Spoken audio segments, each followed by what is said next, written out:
નમસ્કાર મિત્રો, જીએસટીના ઘટાડાથી ખેડૂતોને કેટલો ફાયદો થશે એ જાણીએ.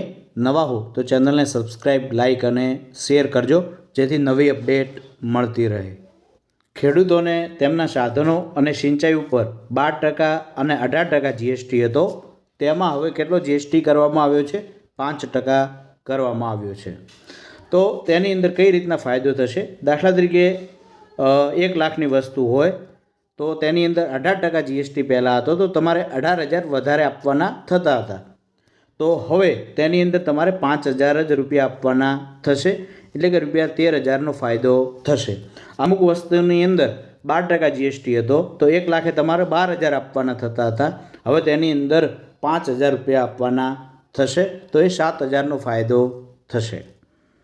તો કઈ વસ્તુઓ ઉપર? ટ્રેક્ટર 1800 સીસીથી વધુ એન્જિન ટ્રોલી વિનાના, તેની અંદર 12% જીએસટી હતો.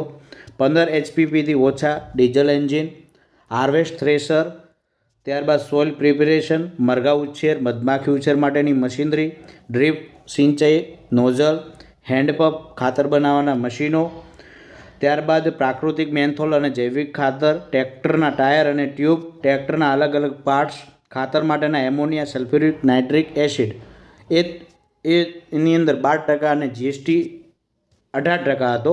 તે હવે કેટલો કરી દેવામાં આવ્યો છે? 5% કરવામાં આવ્યો છે.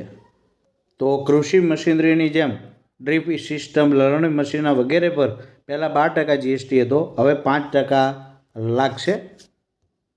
તો ખેડૂતો હવે જ્યારે પણ ખરીદી કરવા જાય ત્યારે તમારે ખાસ તેના ઉપર જીએસટી કેટલો લાગેલો છે એ જોઈ લેવાનું છે, બિલ ઉપર જોઈ લેવાનું છે. અને નવરાત્રિના પ્રથમ દિવસથી આ લાગુ થઈ જશે, એટલે આપ ખરીદી કરવા જાઓ ત્યારે ખાસ વસ્તુ ચેક કરવાની છે. Thank you. આભાર.